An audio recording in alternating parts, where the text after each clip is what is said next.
VSP back again. Speaker isolation. How important is it? Is it important? I don't know. Is it important? Made some videos before, showed some photographs before. Just giving my honest opinion on lots of things because I really don't have I don't really have time to bullshit anybody. I really don't. Like, I'm an employer, so like, I've been lied to for 30 years of my life. You know what I mean? Oh, I'm gonna pay you right away. Oh, I'm sick. I'm got the flu. No, you got a hangover. Right on. I've been to the puppet show. I've seen the strings. It's an old saying. Don't take it literally, but just whatever. Speaker isolation. How important is it? Well, I'm gonna tell you right now that I think it's almost everything. I think it's almost everything. In my basement, I have a cork floor, strictly for water damage purposes because the cork will not get damaged in a water issue, and you can't even buy cork floor anymore because it's an endangered species. I did this about 20 years ago. I do not feel guilty about it. My buddy, millionaire that I was working for, doing some concrete at his house, had a whole bunch of extra cork floor, and he just gave it to me. He says, yeah, here, man. Like, he was just a great guy. I worked for him for years. I did all his concrete in his basements, his driveways. He built houses for a living, and I think he did it out of sheer boredom. He was just a millionaire, and I still does it, and he's like 75. And I like sending him Italian jokes because he's like Italian, right? And yeah, he's an awesome guy. Super awesome. He stutters a little bit. It makes me laugh. I kind of bug him about it. And yeah, he's like, whatever, but whatever. Anyway, how important is speaker isolation? I think it's everything. I think that you can buy isoacoustic feet like I have bought in the past to isolate 2 speakers as a test. And then I saw a random person talk about washing machine pucks. So I looked at some washing machine pucks. I ordered some washing machine pucks. And beside the washing machine pucks, now take into consideration, I've been a contractor my whole life. I was a contractor in the oil field. I was a contractor. I own my own construction company now, which, I'm trying to stay out of the oil field, but I slowly get dragged back into it. I'm Alberta, Canada. So the oil field is like, oh, look, there's the oil field. You know what I mean? Everywhere you go, there's a pump jack. Everywhere you go, there's a gas well. Everywhere you go, there's a compressor station. I learned about vibration and dampening through a buddy of mine named Wayne, which I respect very much. He was a mechanic originally, and then he moved into vibration. And I have seen this man throw an 1 7/16 wrench through a wall before, just out of sheer anger at a piece of equipment. He was a barrel of monkeys, man. This guy was hilarious. Thank God he never threw it at a person. But it would, every once in a while, a wrench would actually stick into the wall, and you'd actually say, do you need me to get that wrench for you, bro? And I was bigger than him. But he was a mechanic, and you don't want to really fuck around with mechanics, I'll tell you that much. They got some grip. And I liked him. I still like him. We're friends on Facebook. It's awesome. But he taught me about TecoPad, and he taught me about Lovejoy couplers, and he taught me about all kinds of different things that they use to monitor vibration and what they do to dampen vibration. And so I learned that as a kid and into, my 30s. And it just became second nature. When you're installing a compressor, well, it gets this and it gets that and it gets this and it gets that and it gets bolted down as tight as possible and squeezed and this, and then you run and you test vibration and blah, blah, blah. It is some extremely expensive shit. Like, I bought a vibration system for Caterpillar, I don't know what it was, 30 Oh my God. It was a 16-cylinder Caterpillar plus the compressor from Scotland, a vibration calibration system. It was actually bought by Wayne, but I had to look after all the shipping, and that was a bitch, man, because it had to come from Scotland and then go through CSA, and they took it all apart. Then it had to get trucked into northern BC via an air ride trailer. So I just said, put it on a air ride trailer, buy me 3 king size mattresses, and put the whole shitaroo on it. I said, this shit's too expensive to even risk. It showed up, and Wayne was extremely happy. He didn't know what to do with the 3 beds. I didn't know what to do with the 3 beds, so we put them in our burn pile and we burnt them. And that sucks because they were nice beds. But we were way out there, man. We were like way out there. We were 900 miles away from where I am right now.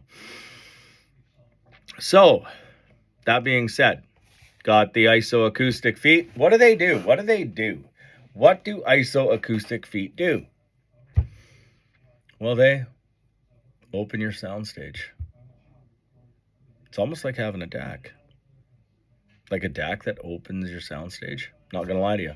Isoacoustic feet do that. I showed a couple videos here and there, pictures, different things. Because I reverted to my oil field education and did see this on a video once, that you could use washing machine pucks. Well, the truth is, you can, but they're not as good as isoacoustic feet. They're definitely not. I've tested them.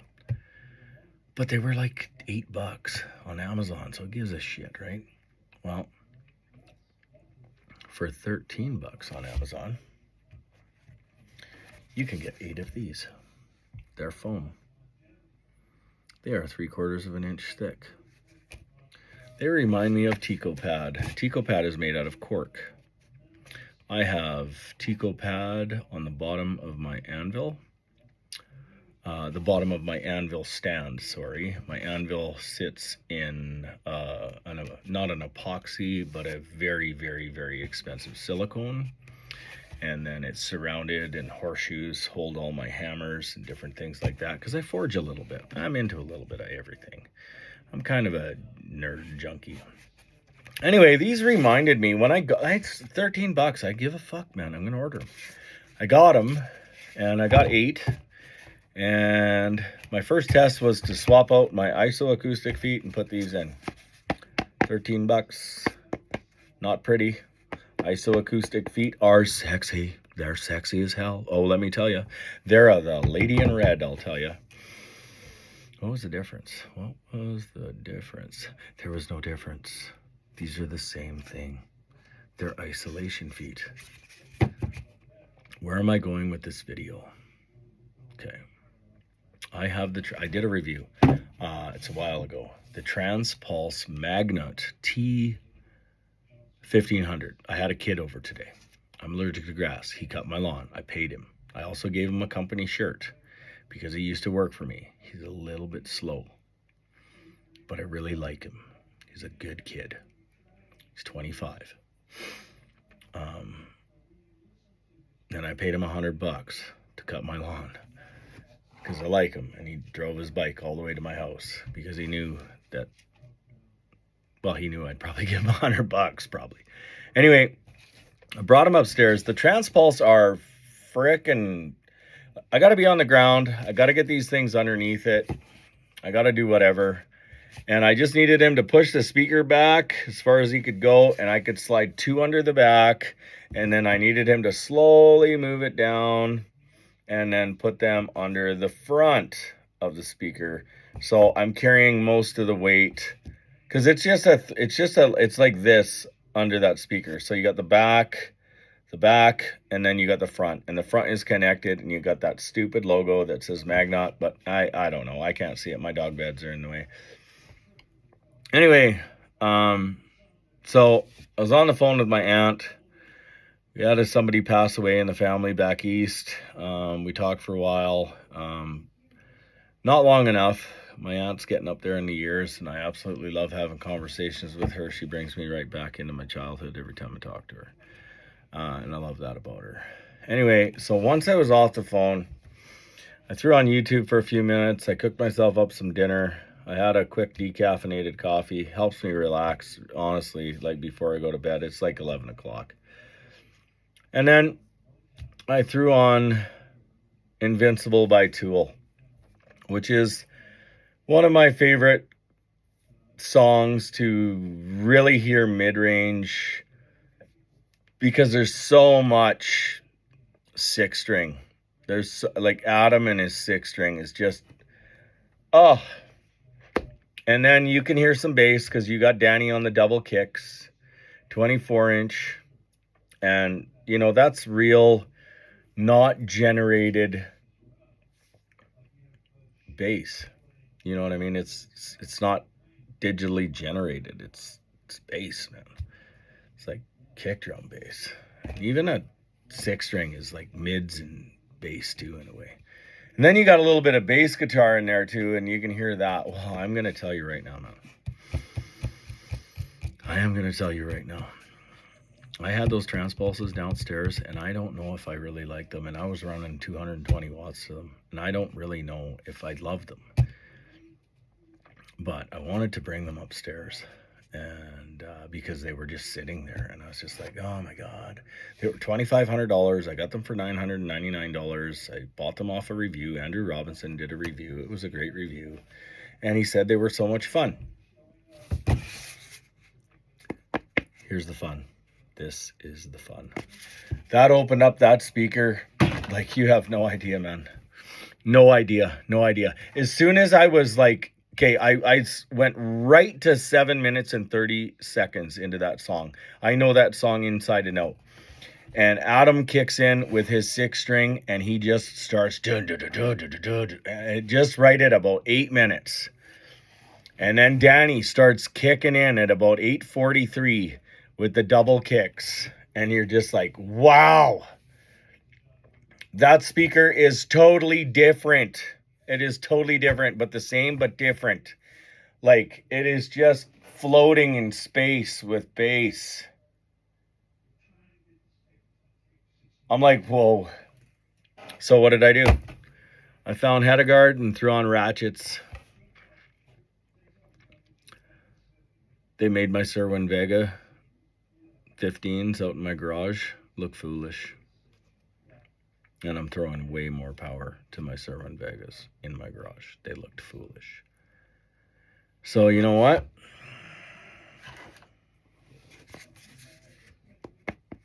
Cerwin Vegas this weekend. We're going to see what happens. They are directly on concrete. Man, that's going to be an isolation. Anyway, don't take me wrong, ISO Acoustic Feet. I think that you are beautiful. I think that you are the lady in red. You are sexy. I just really don't see the point of having something hidden under my speakers that I can't see being worth $75 a piece. I just don't.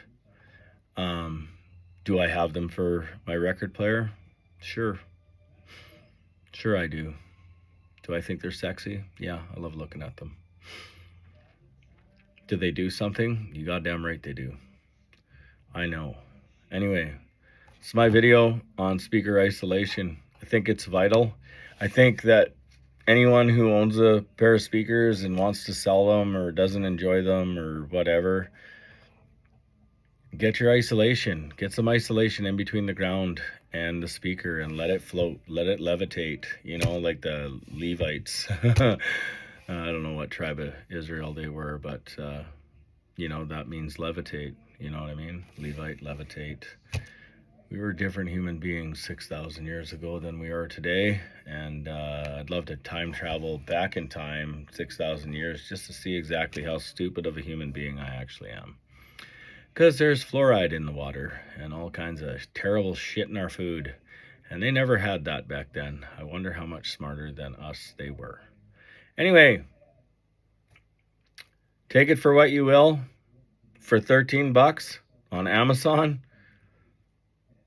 their washing machine stabilizer foam squares,